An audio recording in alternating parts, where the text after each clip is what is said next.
Assalamualaikum warahmatullahi wabarakatuh. Alhamdulillah wa syukru ala ni'amillah Muhammad ibni Abdillah la haula wa la quwata illa billah. Pendengar dan pemirsa Mutiara Pagi dimanapun Anda berada, bahagia sekali pagi hari ini kita jumpa kembali di Mutiara Pagi bersama Dr. Haza Dedekania, dosen UIN Sunan Gunung Jati Bandung, pemimpin Pondok Pesantren Husnul Khotimah Cimanggung Sumedang. Pendengar, kita tahu bahwa sholat merupakan ibadah pokok dibandingkan dengan ibadah-ibadah lain. Dan sholat tentu amal pertama yang akan dihisab di Yaumal Qiyamah. Dan sholat juga menjadi tiangnya agama. Oleh karena itu pentingnya ibadah sholat, pendengar. Allah memberikan rukhsah, artinya keringanan kepada kita. Ini artinya bahwa sholat tidak boleh kita tinggalkan sekalipun dalam perjalanan, sesibuk apapun kita dalam pekerjaan, karena ibadah sholat merupakan ibadah wajib. Topik bahasan kita pagi hari ini, rukhsah dalam sholat seperti apa, akan kita kupas tuntas bersama Dr. Haza Dedekania di pagi hari ini. Silahkan Bu Ustazah. Baik, terima kasih.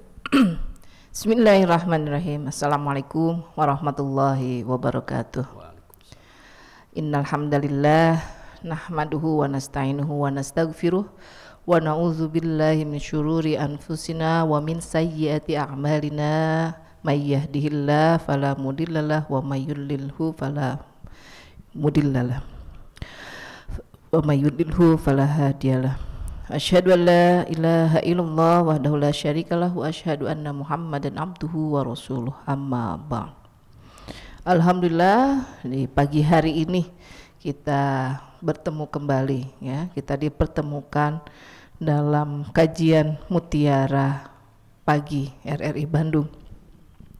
Banyak hal yang kita harus bahas ya, tapi kita hari ini fokusnya di rukhsah ya, rukhsahnya pun ini khusus rukhsah untuk sholat, karena sebenarnya rukhsah itu dalam banyak bentuk untuk peribadatan. Nah, rukhsah itu apa? Rukhsah itu artinya keringanan. Kenapa Allah memberikan keringanan? Karena Allah menginginkan semua hambanya mampu untuk menjalankan ibadah dalam kondisi apapun, dalam keadaan bagaimanapun, termasuk dalam kesulitan-kesulitan, termasuk dalam perjalanan, dalam keadaan sakit sekalipun kita diperintahkan untuk sholat. Ya, as-sholah ya imanuddin. Berarti sholat itu adalah tiangnya agama. Tiang agama berarti ya petunjuk bahwa jika orang ingin disebut sebagai orang Islam, maka harus sholat. Ya, rukun Islam yang kedua setelah syahadat itu adalah sholat. Ini menunjukkan pentingnya ya dan utamanya sholat bagi umat Islam. Al-farqu ya, al-farqu itu berarti pembeda ya, pemisah antara seorang muslim dan seorang yang kafir itu adalah sholat.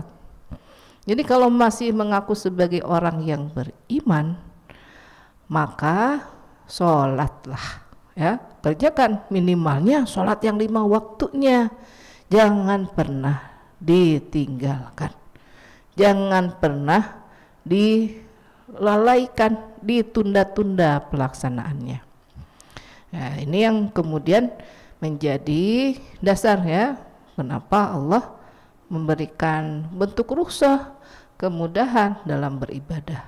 Yang sakit diberikan kemudahan, yang sedang dalam perjalanan diberikan kemudahan. Karena Allah ingin semua umatnya, semua hambanya dapat melaksanakan sholat itu dalam keadaan kondisi apapun, dan dipermudahlah ya, dalam kondisi-kondisi yang sempit itu dipermudah, diberi rukhsah itu. Dalam surat An-Nisa ayat 101 Allah berfirman, A'udzubillahi minasyaitonirrajim. Bismillahirrahmanirrahim. Wa idza darabtum fil ardi falaisa 'alaikum junahun an taqsuru minas sholawati in khiftum ayyaftinakum allazina kafaru innal kafirina kanu lakum aduwwan mubina. Artinya, dan apabila kamu bepergian di muka bumi, maka tidaklah mengapa kamu mengqasar sembahyangmu, mengqasar salatmu, jika kamu takut diserang oleh orang-orang kafir. Sesungguhnya orang-orang kafir itu adalah musuh yang nyata bagimu. Ini berkaitan dengan bepergiannya untuk apa? Ya, bepergian dalam tujuan apapun juga. Apakah bepergiannya untuk berusaha, bepergiannya untuk belajar karena harus belajar di luar kota misalnya, bepergiannya untuk kepentingan keluarga atau rumah tangganya dan lain sebagainya, kepentingannya untuk menjenguk orang termasuk juga di dalamnya, ya. Jadi apapun kepentingannya, ya, ketika berpergian atau apapun hajatnya yang ingin ditunaikan sehingga harus bepergian jauh, maka Allah ini memberikan kemudahan berupa mengqasar sholat, ya. Ini ketemu nih qasar itu apa, nanti kita akan bahas. Juga jika dalam kondisi berperang takut diserang oleh musuh, maka juga itu dapat dilakukan mengqasar sholat itu. Jadi bukan hanya karena dalam pergian karena hajatnya, kalau dalam berjihad juga ini, ya, melawan kaum kafir, ini juga diberikan kemudahan itu. Ini juga ada tentang kondisi tertentu, ya. Ini ada kondisi-kondisi dari sahabat ini. Haddatsana Abdan an Abdillah an Ibrahim bin Tahman qala haddatsani Al-Husain Al-Muktibu an Hani bin Buraidah an Imran bin Husain radhiyallahu anhu qala kanat biwasirin, ya, kanat bi bawasiru fasa'altu nabiyya sallallahu alaihi wasallam anis shalah faqala sholli fa innama fa illam tastati, ya, sholli qaiman. Ini perintahnya kalau sholat itu sholli qaiman, perintah yang pertamanya berdiri, ya. Fa illam tastati fa qa'idan fa illam tastati fa alaihi jambin, fa ala jambin, ya. Jadi ini ada seorang sahabat, ya, yang datang berkata, suatu kali aku menderita penyakit wasir, ya. Lalu aku tanyakan kepada Rasulullah tentang tata cara sholat. Dijawab oleh Rasulullah bahwa, ya, sholatnya berdiri, gitu, ya. Sholatlah sambil berdiri, sholli qaiman, sholatlah sambil berdiri. Fa illam tastati, kalau nggak bisa, kalau tidak mampu, ya, maka faqaidan, duduk saja. Fa illam tastati, kalau tidak mampu juga untuk duduk pun nggak sanggup, maka fa'ala janbin, maka lakukanlah berbaring. Jadi sholatnya berbaring pada salah satu sisi badan. Jadi bisa dengan salah satunya. Jadi perintahnya berdiri yang pertamanya, ya, kalau mampu berdiri, ya, dan sesuai dengan tata cara yang dicontohkan oleh Rasulullah Shallallahu Alaihi Wasallam. Mulai dari takbiratul ihram, kemudian ruku, ya, bangun dari rukunya, bersujudnya, kemudian sampai ke tahiyat akhirnya. Itu dalam kondisi yang penuh kemampuan, kesanggupan untuk sholat berdiri. Kalau sakit, nah ini ada sakit, nih kondisi sakit tapi masih bisa duduk. Oh, sekarang di masjid-masjid sudah disediakan juga itu kursi, ya, untuk untuk membantu orang-orang yang kesulitan berdiri. Ini sholatnya bisa sambil duduk, ya. Bisa dilipat itu kursinya, praktis sekali. Itu memudahkan orang yang sedang kesulitan. Atau kalau masih nggak mampu, ya sambil tiduran aja. Bisanya sambil tiduran menghadap berbaring pada salah satu sisi badan.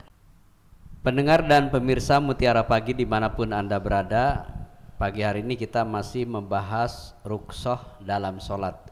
Tentu sebagaimana disampaikan Bu Ustazah Dedekania, bahwa pentingnya ibadah sholat sehingga Allah memberikan keringanan kepada kita, dan sholat juga tentu tidak dipaksakan, disesuaikan dengan kemampuan kita. Kalau kondisi kita lagi sakit tidak bisa berdiri, boleh sholat kita lagi duduk. Kemudian juga kita tidak mampu dengan duduk karena suatu hal, boleh sholat dilakukan dengan berbaring, ya. Begitu juga selanjutnya, sehingga kesibukan apapun kita harus meninggalkan sholat, khususnya sholat wajib. Baik pendengar, akan kami lanjutkan kembali pembahasan kita di rukhsah dalam sholat bersama Dr. Haja Dede Kania, SHI MH. Silakan Bu Ustaz. Ya, kita lanjutkan. Ini kita bahas dulu bentuk-bentuk rukhsah. Ini dalam Islam setidaknya ada 6 bentuk rukhsah. Yang pertama, rukhsah yang dapat menggugurkan kewajiban. Contohnya berjihad di jalan Allah, jihad fisabilillah. Kalau memang tidak mempunyai kemampuan, itu bisa ditinggalkan. Ini ya. Yang kedua, pengurangan kuantitas pekerjaan, berarti jumlahnya dikurangi. Nah, ini yang masuk di dalam qashar sholat. Jadi asalnya 4 rakaat menjadi 2 rakaat. Nah, qashar sholat ini bentuk pengurangan kuantitas pekerjaan rukhsahnya. Bentuk rukhsah yang ketiga berbentuk penggantian kewajiban. Contohnya apa? Jadi asalnya hukum wajibnya adalah bersihkan dari hadas itu dengan berwudu. Nah, ternyata sedang sakit kondisinya. Nah, diberikan keringanan untuk tayamum. Ya, sama halnya tadi dengan yang sholat.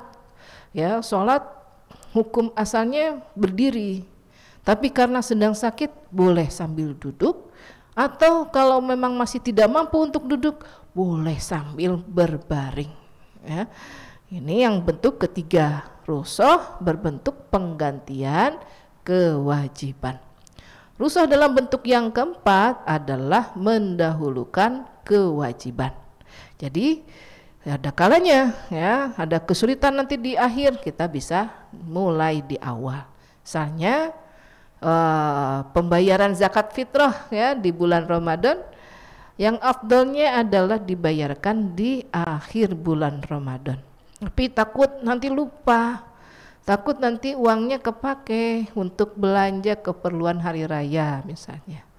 Ya, jadi tidak keburu, berasnya takut dipakai untuk apa? Untuk bikin ketupat.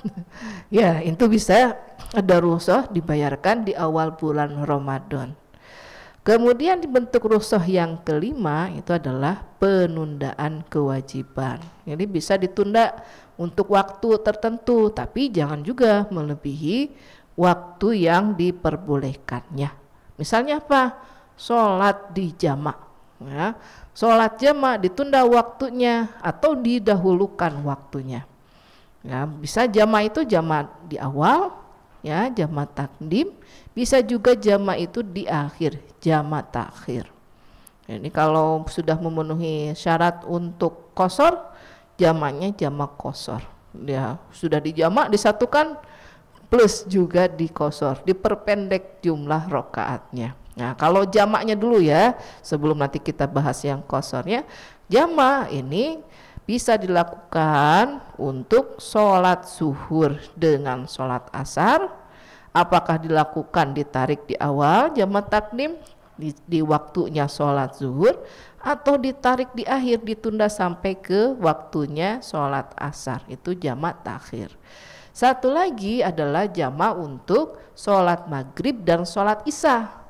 Sama, ini juga bisa disatukan di awal pada waktu sholat maghrib, ini sholat maghrib, kemudian sholat isya, atau di akhir disatukan, ya disatukannya di akhir pada waktu sholat isya.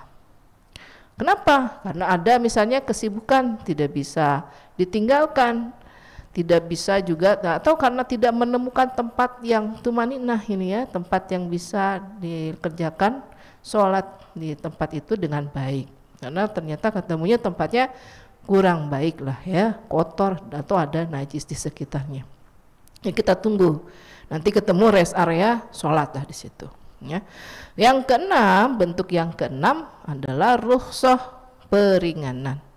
Jadi kalau dalam kondisi-kondisi tertentu untuk berobat misalnya, ternyata obat yang satu-satunya bisa digunakan, yang paling dianjurkan oleh dokter ternyata itu mengandung khamr.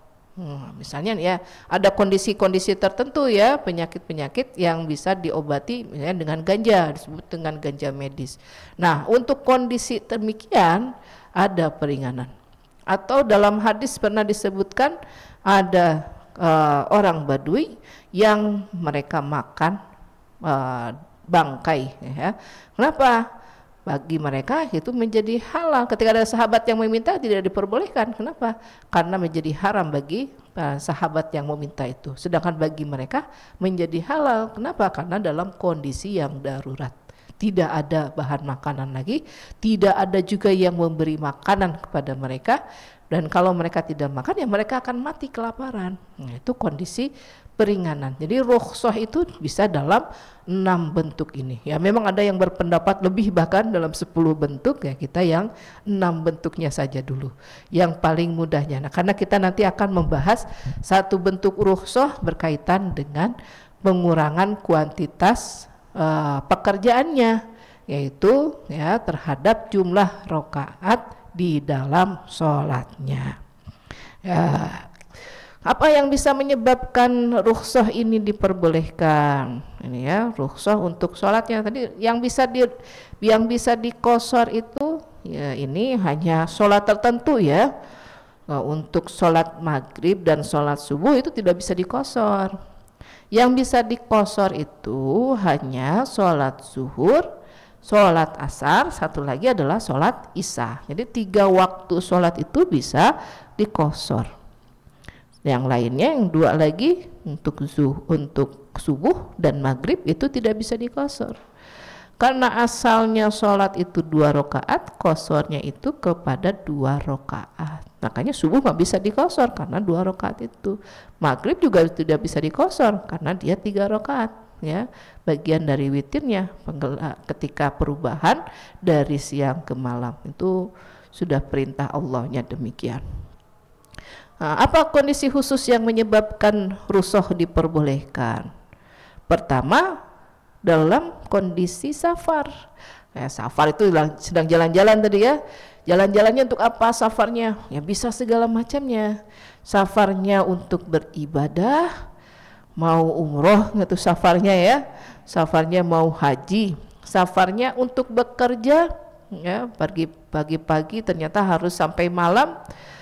Kemudian ternyata pekerjaannya keluar kota. Nah, ini bisa kita gunakan rukhsahnya. Atau safarnya untuk yang sedang sekolah karena harus sekolah di luar kota, kuliah di luar kota. Nah, itu juga ada rukhsah. Jadi safarnya untuk kegiatan apapun, untuk hajat apapun yang dilakukan oleh anak Adam, oleh manusia. Yang kedua karena sakit. Karena sakit ya, kemudian dia sholatnya tadi bisanya duduk, ya duduklah. Sholatnya bisanya sambil berbaring, ya berbaringlah gitu. Bisa juga karena ini ada keterpaksaan karena pekerjaan tidak bisa ditinggalkan, ya nanti dilakukan dengan jamaknya tadi. Kalau tidak memenuhi syarat rukhsah maka dijamak dengan rakaat yang penuh. Jadi kuantitas rakaatnya dipenuhkan. Jadi walaupun dijamak nanti rakaatnya 4 dan 4 misalnya jamaknya antara zuhur dengan asar. Jadi 4 dan 4 ya. Untuk zuhur 4, untuk asar 4 rakaat. Jamaknya untuk maghrib dan isya berarti sholat maghrib 3 rakaat dan sholat isyanya juga penuh 4 rakaat. Ini ya. Kemudian karena ketiduran ya, ini juga ada rukhsahnya. Jadi ketika bangun, ketika sadar itu segera lakukan sholatnya, jangan ditunda-tunda lagi. Saya ingat belum sholat zuhur, ingatnya di waktu sholat asar, ya segeralah sholat ya, jangan ditunda-tunda lagi. Karena apalagi karena ketidaktahuan Nah, ini juga diberikan rukhsah. Tidak tahu ini sesuatu yang terlarang gitu ya, tidak boleh dimakan. Ini ternyata haram. Nah, makanya harus hati-hati. Atau ketidakmampuan, ya, tidak mampu dalam kondisi-kondisi tertentu. Ada kesulitan umum, ini juga bisa memberikan rukhsah. Kesulitan karena sedang dalam perjalanan tidak bisa berhenti, ya, karena dalam perjalanan di kereta, ya, dari Bandung ke Surabaya, ya sholatlah di kereta itu. Ini menghadapnya kemana? Ya dia menghadaplah ke tempat yang bisa, yang mudahnya. Ya tinggal ke depan aja menghadapnya. Ini kemana ini kiblatnya? Ya hadapkanlah ke depan saja. Ya, karena kita mohon ya, kemudahan juga. Jadi diantara bentuk rukhsah juga itu, ya, kita sholat di atas kendaraan dengan arah kiblat yang memang memungkinkan untuk kita. Ya, kenapa? Ini nggak bisa menghadap ke Ka'bah, harusnya ke Ka'bah ini titiknya ini gitu ya, harus kemana itu ada aturannya dari hisab dan ru'yahnya, dari dari perhitungannya sudah ada. Tapi ternyata ada kesulitan di perjalanan, ya cukupkan dengan yang bisanya itu. Bisanya sambil duduk karena dalam perjalanan tidak bisa sambil berdiri. Kalau berdiri nanti bisa jatuh gitu ya. Ya cukupkan dengan duduknya. Jadi jangan kemudian menimbulkan kesulitan. Karena Islam itu agama yang penuh dengan kemudahan-kemudahan, ya. Jadi mudahnya yang mana? Bacaan Quran saja. Mudahnya yang mana? Mudahnya yang panjang atau yang pendek? Kalau yang sudah hafal, hafiz, ya bacaannya yang panjang-panjang. Kalau bagi kita ini ya karena banyak kesulitan juga, bacaannya akhirnya pendek-pendek. Ya itulah yang bisanya. Ya.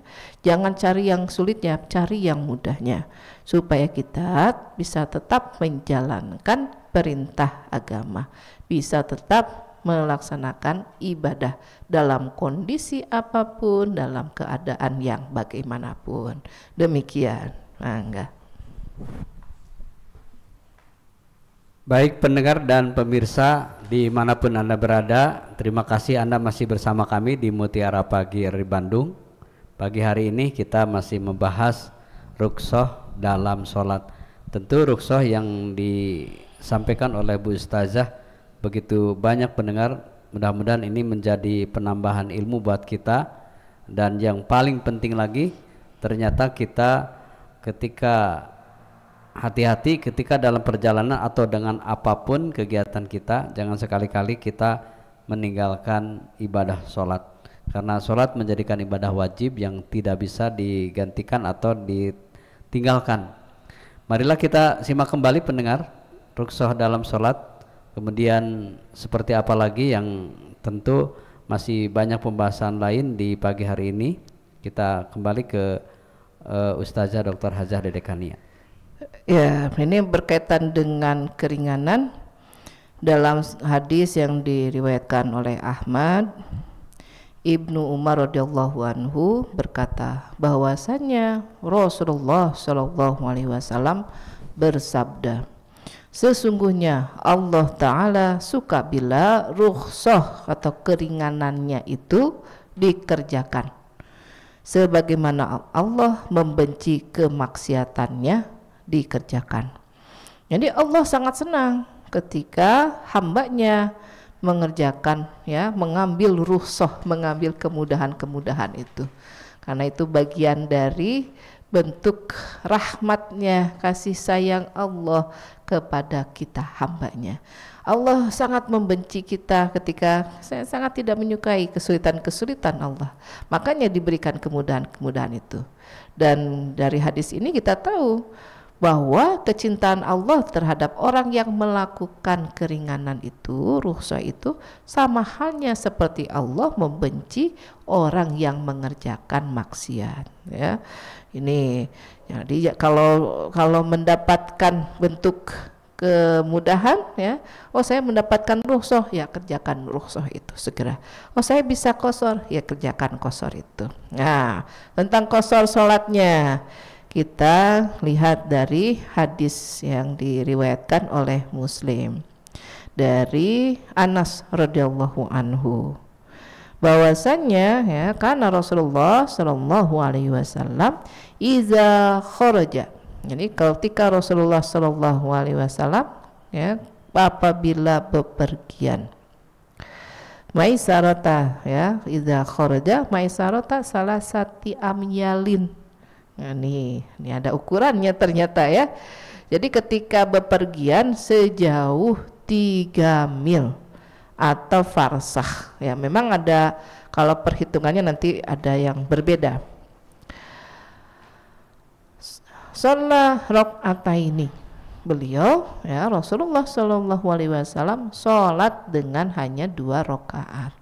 Jadi setiap beliau bepergian keluar dengan jarak minimal 3 mil atau farsah, beliau mengerjakan sholat 2 rakaat.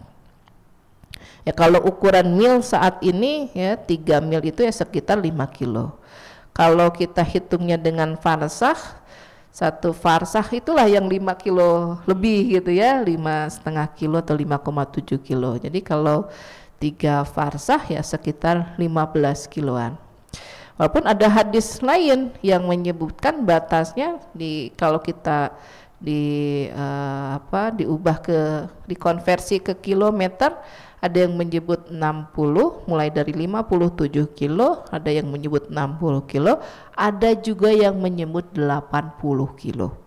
Nah, ini yang paling mudahnya kita lihatnya dari hadis riwayat Muslim ya, yang paling kuat hadisnya ya, kesohihannya itu hanya 3 mil ya, salah sati amyalin au farosikho. Jadi kalau tidak 3 mil ukurannya bisa juga dalam bentuk yang farsah. Mana yang paling memudahkan? Biasanya kalau mil itu ukuran laut ya.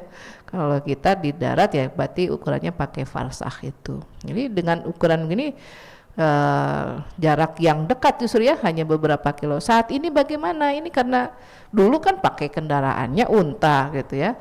Dengan kondisi demikian maka memang jarak yang relatif ya, kalau saat ini sebut dekat itu waktu tempuhnya bisa lama dengan unta itu atau dengan jalan kaki. Saat ini dengan kendaraan ya, dengan apapun itu ya ditempuhnya, dengan kendaraan apapun yang dilihat itu adalah jarak tempuhnya, bukan waktu tempuhnya. Nah, itu yang harus diingat ya. Jadi dengan ukuran salah sati amyal ya 3 mil atau 3 farsahnya ya. Ini yang berkaitan dengan jaraknya ya. Au farosikho atau farsah ya. Bisa juga kemudian ini berkaitan dengan jumlah hari. Ini biasanya ditanyakan juga ya, jumlah harinya bagaimana. Jumlah harinya ya tidak terbatas ternyata. Kalau kita lihat dari hadis Bukhari dan Muslim, bahwa ketika para sahabat, ini hadisnya dari Anas radhiyallahu anhu, berkata, kami bepergian bersama Rasulullah Shallallahu Alaihi Wasallam dari Madinah menuju Mekah. Maka Rasulullah Shallallahu Alaihi Wasallam sholat 2 rakaat hingga kembali ke Madinah. Nah, ini lama katanya sampai 19 hari di Mekahnya. Jadi selama 19 hari itulah beliau mengqashor sholatnya. Ini kalau dilihat dari kedudukan hadisnya, ini hadis yang sahih. Jadi ketika keluar kota ada keperluan ya, misalnya ada dinas ini keluar kota ya, atau sedang lomba, kalau teman-teman yang belajar ini ya sedang belajar atau sedang lomba keluar kota ya, berapapun jumlah harinya di sini ya itu dalam kondisi yang qashor. Kenapa? Dia akan nanti kembali kepada kota asal tempat tinggalnya ya. Nanti kalau sudah kembali, ini Rasulullah kembali ke Mekah, maka beliau kembali melaksanakan sholat dengan rakaat yang penuh. Tapi selama di Madinah, padahal dulu beliau berasal dari Madinah ya, tapi setelah hijrah ya tempat tinggal beliau di Madinah. Dulunya di Mekah, kemudian hijrah ke Madinah yang asalnya namanya Yasrib. Jadi di Madinah lah kemudian menjadi tempat tinggal beliau yang terakhir. Di 10 tahun terakhir beliau menjaga mengembangkan pemerintahan ya di Madinah, bahkan disebut sebagai negara Madinah, bukan sekedar kota tapi negara Madinah. Jadi ketika beliau bepergian ke kota lain, ini ke kota Mekah, ya selama itulah beliau mengqashar sholatnya. Jadi kalau kita bepergian ya berapa hari nih, 10 hari ya, selama 10 hari itulah kita mengqashar sholatnya. Misalnya saya suka ada pelatihan keluar kota gitu ya, 5 hari sampai 10 hari ya, selama itulah diqashar sholatnya. Jangan lupa ya, Allah menyukai hambanya yang mengambil hak untuk qasharnya ya, dan itu lebih dicintai oleh Allah ya. Mangga demikian.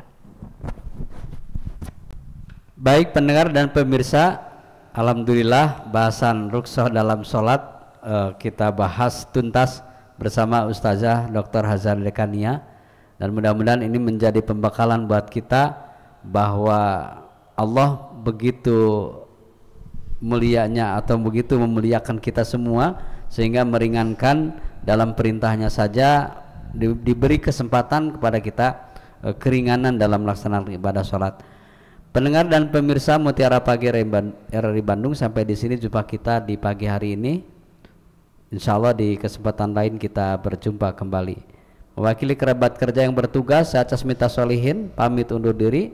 Wassalamualaikum warahmatullahi wabarakatuh.